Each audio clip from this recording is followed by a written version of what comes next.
Muito bom dia. A partir de agora começamos a apresentar aqui pela sua TV Assembleia, canal 9.2 e Rádio Assembleia na frequência 96.9, o seu programa Diário da Manhã. Eu sou Henrique Pereira, estarei apresentando com você aqui o programa Diário da Manhã nessa sexta-feira, Dia Internacional da Família, dia de final de semana, sextou, como a galera costuma dizer, e nós estamos aqui mais uma vez levando todas as informações dentro do seu programa Diário da Manhã, um resumo, um apanhado de tudo aquilo que aconteceu, de todas as informações, de toda a movimentação dentro do Parlamento Estadual. Esse é o nosso programa, na apresentação desse amigo de vocês, Henrique Pereira. Na próxima segunda-feira, Ronald II já estará de volta apresentando o programa Diário da Manhã. E vamos dar prosseguimento ao nosso programa. E sem perder tempo, vamos direto ao Parlamento Estadual. Temos uma repórter já bem posicionada lá, Stephanie Souza, a qual eu te desejo um bom dia, bom trabalho. Isso prestado e continua trabalhando ainda mais.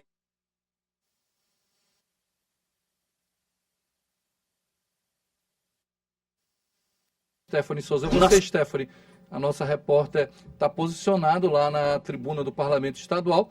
Ela vai já participar aqui conosco dentro do nosso programa, repórter Stephanie Souza, ao vivo, direto do Parlamento Estadual, trazendo as primeiras informações de tudo.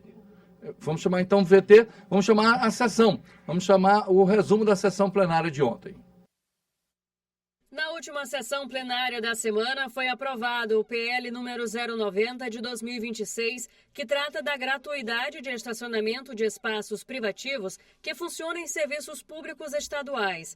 O PL, de autoria do deputado Rodrigo Lago, vai agora para a sanção do governo do estado. Também foi aprovado e segue para ser sancionado pelo governador o PL número 030 de 2020, de autoria do deputado Wellington do Curso, que institui o Dia Estadual de Conscientização e Enfrentamento à Fibromialgia.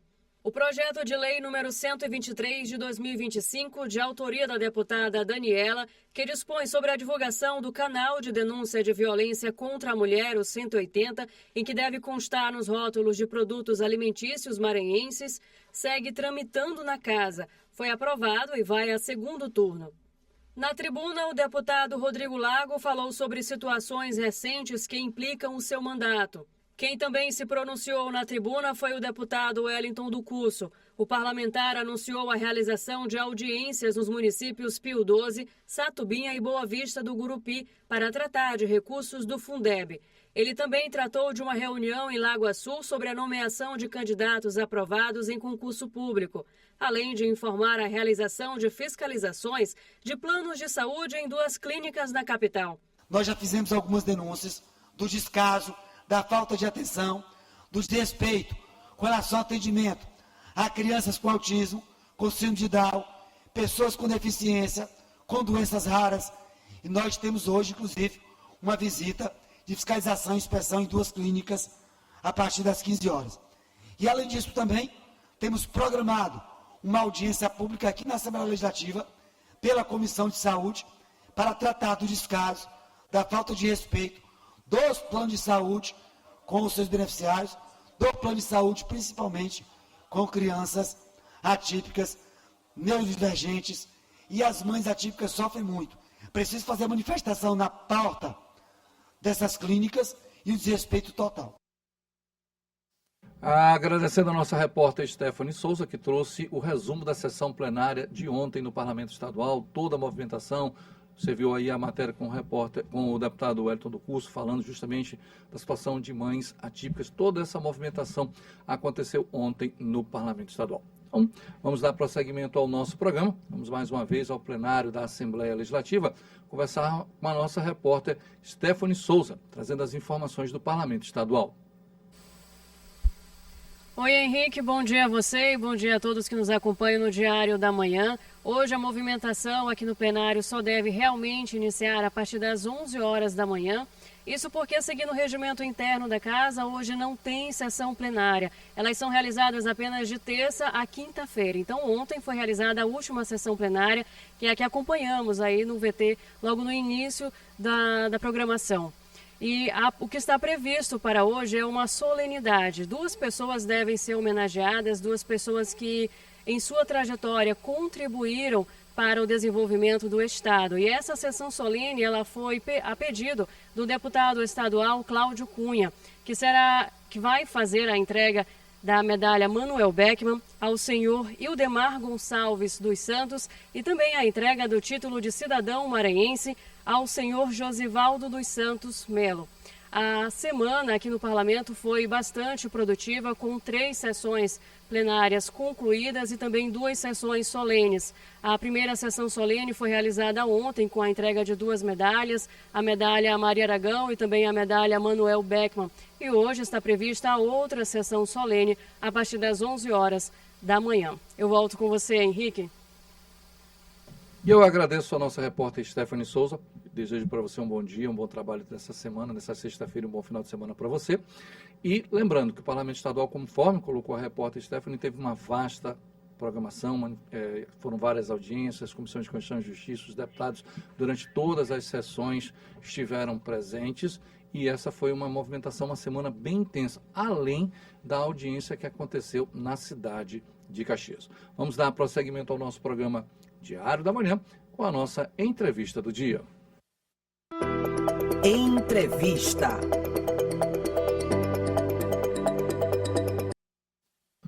Bom, já se encontra aqui nos estúdios da TV Assembleia, canal 9.2 e Rádio Assembleia na frequência 96.9, o nosso entrevistado Silas Melo. Ele é superintendente de Relações Internacionais da Universidade Estadual do Maranhão. Silas, bom dia, muito obrigado por ter aceito o nosso convite. Primeiro explica qual é essa atividade de relações internacionais que a Universidade Estadual do Maranhão tem. Bom dia, prazer imenso falar contigo. Henrique, bom dia, é um grande prazer estar aqui. Saúdo aqui também nosso ouvinte aqui do Diário da Manhã. Dizer que é sempre um prazer, né, falar sobre a internacionalização.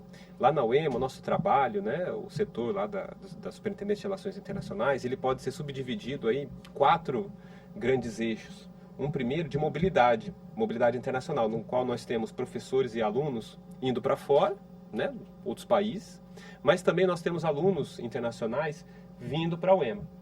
Nós temos um setor de acordos e cooperação, né, que são firmados ali acordos que envolvem recurso ou não, envolvem um plano de trabalho, a ida de um aluno para outro país, para a condução de um experimento. Nós temos um outro setor que é o de rankings, no qual a gente levanta uma série de dados da nossa instituição e alimenta nessas plataformas para a instituição ficar melhor ranqueada nesses índices, nesses rankings. Por fim, nós temos um setor ali de comunicação, um setor que fica responsável também para dar um suporte para eventos internacionais que acontecem aqui no Estado, na nossa instituição. Bom, então vamos trabalhar por etapas. A primeira, que é a ida de profissionais, estudantes e professores e também receber. Quais são os países que esse intercâmbio tem acontecido no caso da ida dos nossos profissionais, professores, e qual o trabalho que é desenvolvido quando eles saem daqui? Bom, então, a gente pode dar uma ênfase nos alunos de pós-graduação, porque os alunos que vão para fora, sobretudo, né, a grande maioria são alunos da pós-graduação, nível mestrado e doutorado. Esses alunos são de programas de excelência da UEMA. Quais são essas áreas de excelência da UEMA? Medicina veterinária, ciências agrárias, história, geografia. Esses são os programas mais bem qualificados, defesa sanitária. Mas não só isso, né? Temos outros programas de computação, tudo, mas esses são os mais, né, digamos assim, os mais que têm uma reputação maior mediante a CAPES. Então esses alunos, eles vão para centros de excelência em toda parte do mundo, porque também temos centros de excelência na África, aqui na América do Sul, mas esses alunos vão para Estados Unidos, Europa, Austrália, Nova Zelândia, enfim. E professores também, que vão para fora, muitas vezes para eventos. Só que a gente pode dar uma ênfase aí, vamos supor, temos aí pelo menos 50 alunos entre o ano passado e esse ano que estão indo para diferentes partes do mundo. China, por exemplo. Bom, então esse é o perfil do aluno que tem ido, né?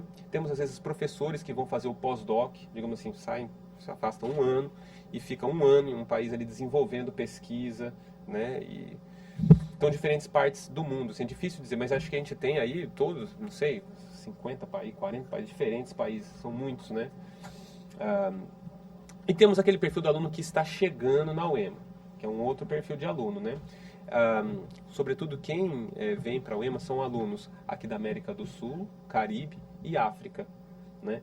Eles vêm porque a gente oferece uma cota de bolsa desses programas de pós-graduação e eles vêm. Muitos alunos assim do que a gente chama do Norte Global, eles vêm também para a UEMA, mas vêm com recursos próprios, né? Então a gente, no caso, oferece ali uma bolsa para aquele aluno que realmente está precisando, né, desenvolver uma pesquisa, né, um experimento aqui. Então, nós estamos conversando com o professor, eu me permito lhe chamar professor Silas Melo, que é superintendente de Relações Internacionais da Universidade Estadual do Maranhão.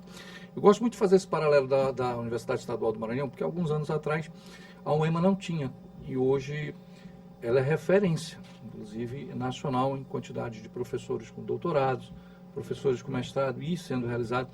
O advento de quase todos os professores que adentram hoje a Universidade Estadual do Maranhão já vêm com esse doutorado, que é um processo seletivo. Mas o bom também é a quantidade de alunos fazendo e proporcionado pela própria instituição. E o senhor é responsável muito por esse trabalho, passa muito pela sua mão. Como é que é hoje a visão desse aluno? Porque na minha época, eu vou fazer um paralelo, nós tínhamos a nossa graduação, sonhávamos com uma especialização, e alguns chegavam ao mestrado. Hoje esse sonho está bem diferente. Como é que é esse trabalho, como é que é essa visão? O aluno já sai com essa determinação, com esse sonho. Eu vejo meninos hoje com doutorado com 20 e poucos anos, 30 anos, é um negócio lindo. E como é que é isso, essa realidade?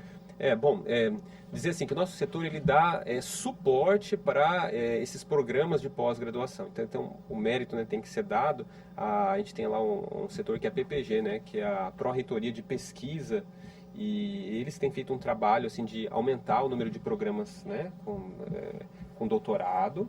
Só que a internacionalização faz parte desse processo. Ninguém sobe, digamos assim, a CAPES ela faz uma avaliação dos programas de pós-graduação. Por exemplo, de ciências agrárias. Primeiro começa com mestrado.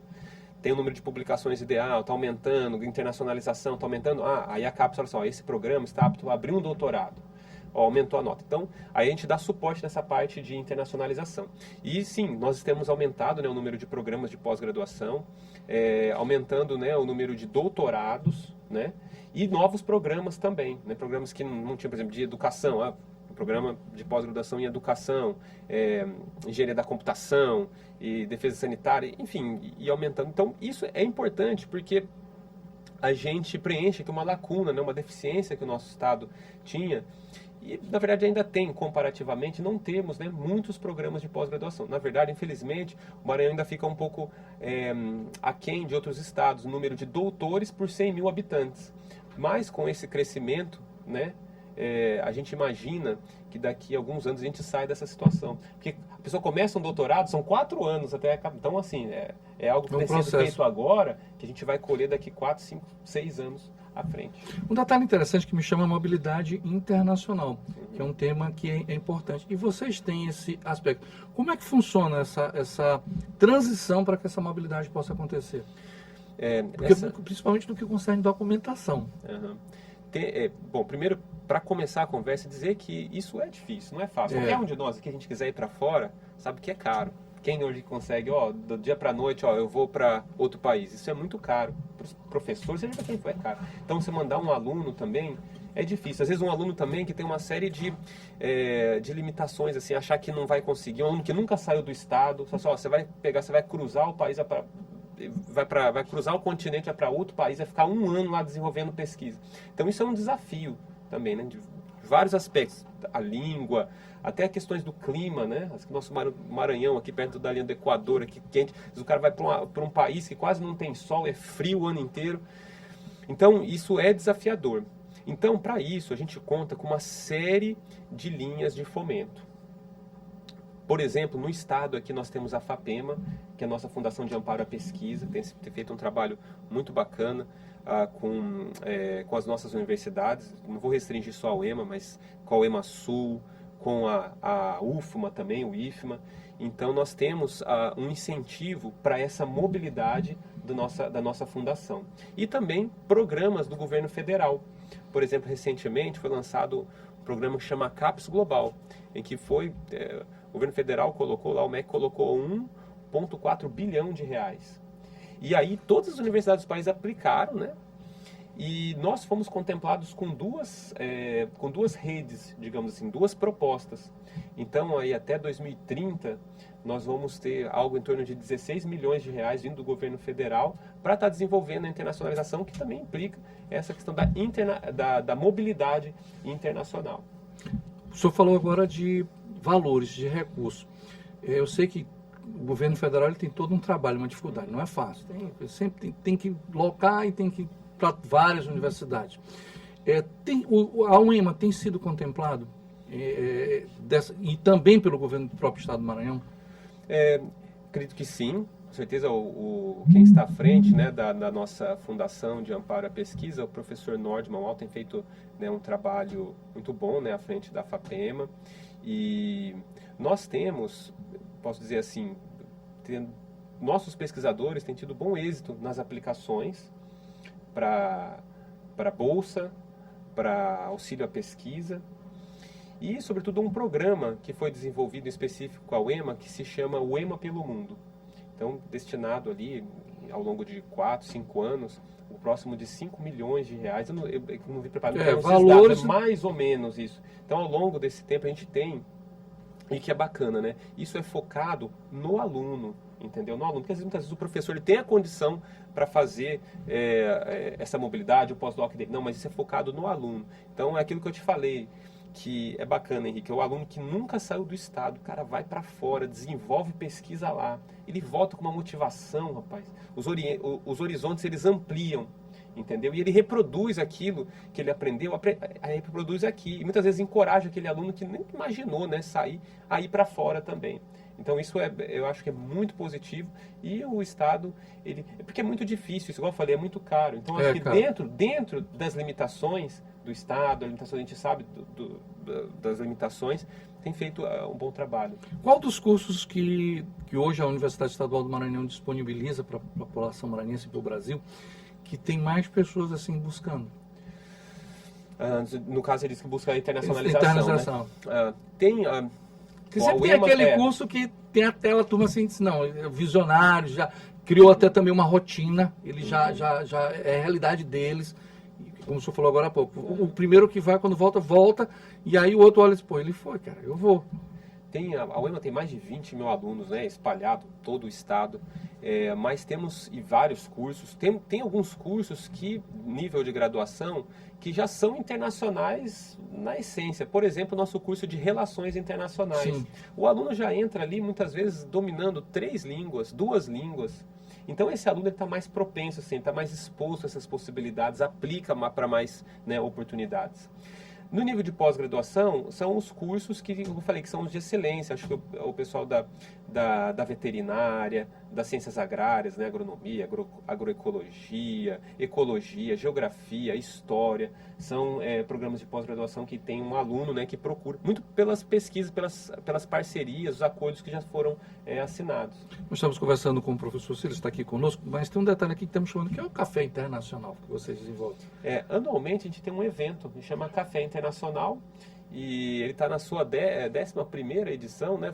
Então esse ano a gente vai ter a 12ª edição. Isso não começou comigo, né? Começou com o professor Thales, que foi o professor da engenharia de pesca, né? Antes, então ele ficou à frente ficou de 2015 a 2022, né? À frente do setor de internacionalização da UEMA.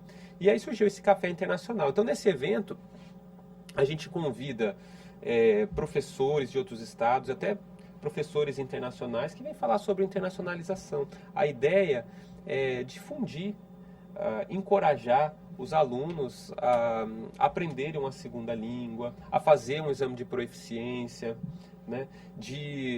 Se tiver a oportunidade de aplicar, porque é difícil, é bem difícil, às vezes tem que competir com o Brasil inteiro, mas aumentar a autoestima dele para que ele tenha coragem pelo menos de aplicar. Ou não, ele já tem, fala assim, não, mas aplique.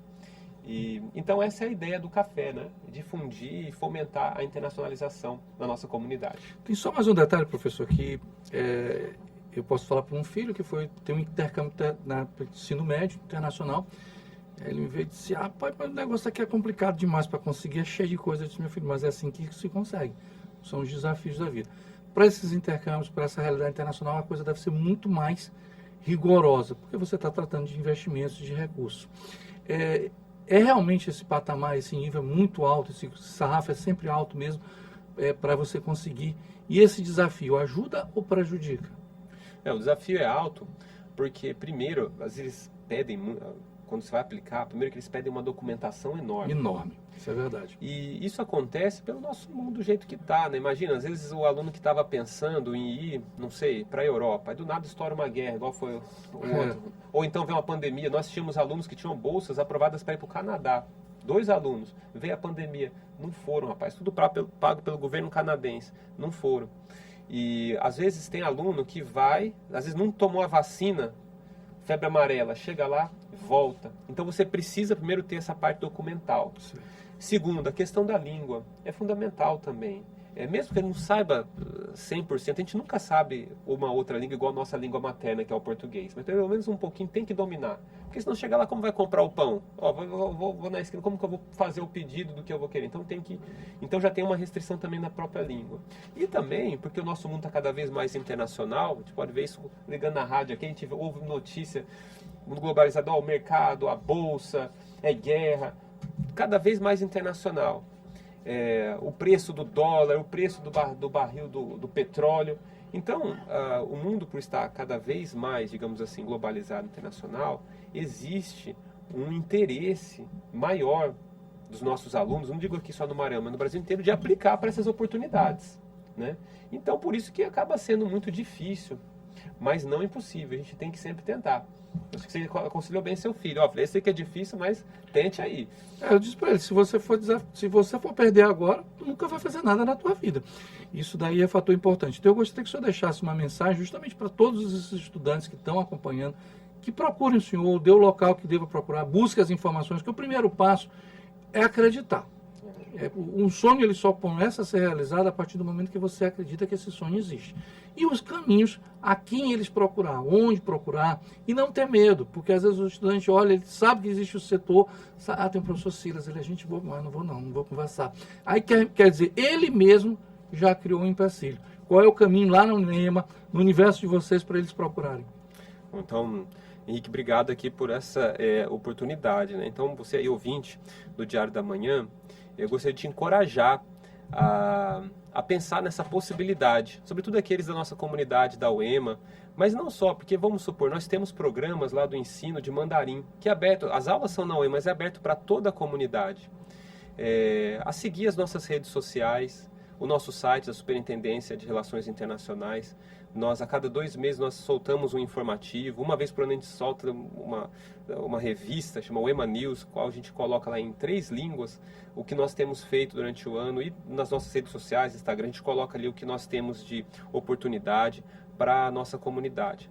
Primeiro, pelo ensino de língua, você já pode começar fazendo a internacionalização. Tem um autor que fala que internacionalização não é um setor, é um comportamento. Então você já pode começar fazendo isso, estudando. Muitas vezes a gente fica parado em rede social, mexendo ali, você pode estar aprendendo, né, no aplicativo uma outra língua. E ficar mapeando essas oportunidades e aplicar. É possível. E se você tiver essa oportunidade de ir para fora, não tenha medo. Isso vai ampliar os seus horizontes. Professor, muito obrigado, eu agradeço mesmo. E o senhor é um exemplo, porque o senhor tem doutorado também, então sirva de exemplo a todo mundo que o senhor conseguiu, qualquer outro estudante pode conseguir. Henrique, muito obrigado. Você que é um exemplo aqui, por estar sempre democratizando aqui, abrindo aqui o Diário da Manhã aqui para que possamos, né, difundir informações. Muito obrigado, querido. Valeu, obrigado. Valeu, professor. Obrigadão. Fica com Deus. Bom, o detalhe que eu gostaria de fazer, costumo fazer sempre um paralelo da minha geração, final dos anos 80 e início dos anos 90. Nós sonhávamos e não tínhamos. Eram poucos, era só eixo, Rio, São Paulo, Minas, aquela coisa lá na região centro, sudeste do Brasil. Não havia. Hoje existe. E o primeiro passo que você deve fazer é visualizar aquilo que você deseja, aquilo que você quer, e a partir daí começar a se organizar. Buscar tudo aquilo que você tem. E a partir desse momento você acreditar. Outro detalhe, muitas das vezes os jovens estudantes perdem tempos e tempos dentro de redes sociais. Cara, o que tem de aplicativo hoje, que te ensina um segundo idioma com extrema facilidade, é um negócio absurdo. Aulas no YouTube em cima de aulas. Não tem dificuldade nenhuma, você consegue e você vai fazer. E a partir daí, esse sonho começa a ser concretizado, esse sonho começa a ser realizado. até porque existem investimentos. A Universidade Estadual do Maranhão tem um setor, hoje ela é excelência, referência em nível nacional, então acredite. Agora, sentado numa cadeira, de frente com um celular, você não vai fazer absolutamente nada. Você tem que procurar o setor, mapear aquilo que você tem que fazer e a partir daí você vai conseguir realizar. Vamos dar prosseguimento ao nosso programa Diário da Manhã com a previsão do tempo com a repórter Paula Torres.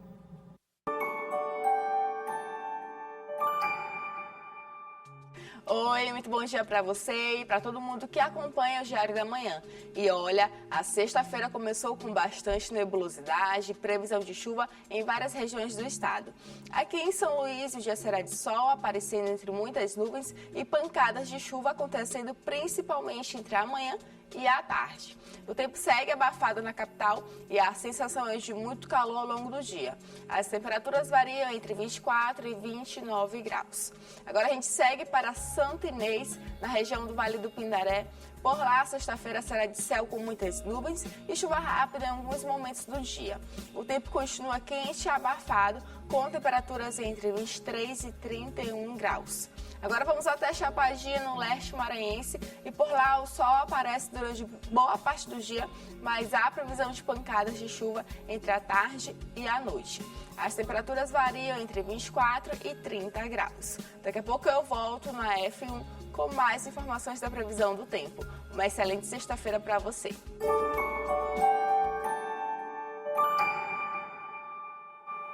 Agradecendo a nossa repórter Paula Torres, a previsão nesse final de semana realmente de chuvas.